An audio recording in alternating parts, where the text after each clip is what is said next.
The Alabama High School Athletic Association has confirmed that student athletes who transfer to a member school using financial assistance from the state's new Choose Act will be required to sit out for 1 year before competing in athletics.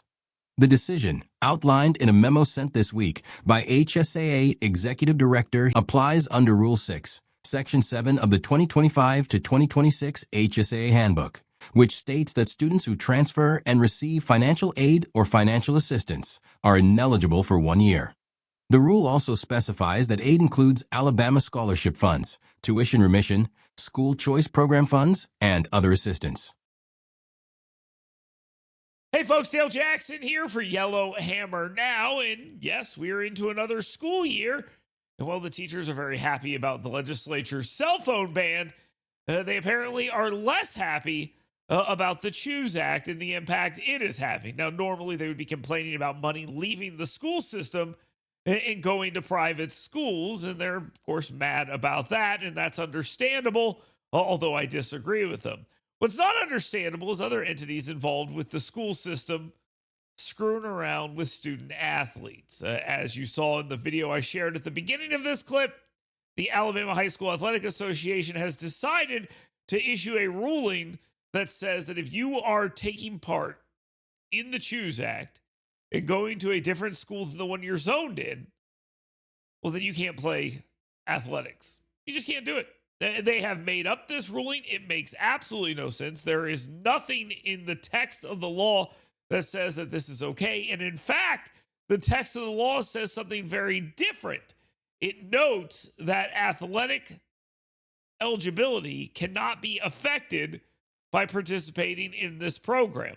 Now, the real reason here for this is pretty simple.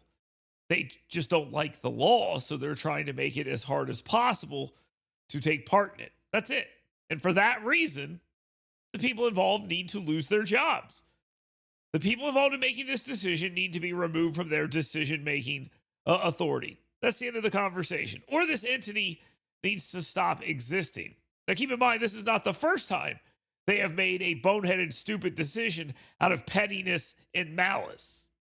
The Alabama High School Athletic Association is addressing the Oakwood Adventist boys basketball team forfeit. Nearly a week after our first report and multiple requests for comment, an AHSAA spokesperson sent me this letter on Thursday night. The 3-page letter is addressed to Governor Kay Ivey in response to her line of questions earlier this week.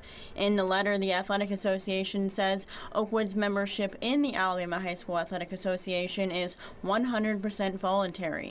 We recognize this is a huge organization. There are a number of people that are impacted by any decisions that were made.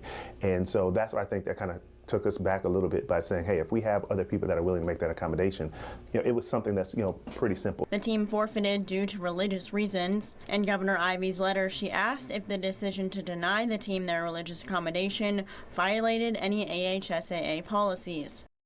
Now, you can say that there are different people involved in both decisions, and I would agree with you there.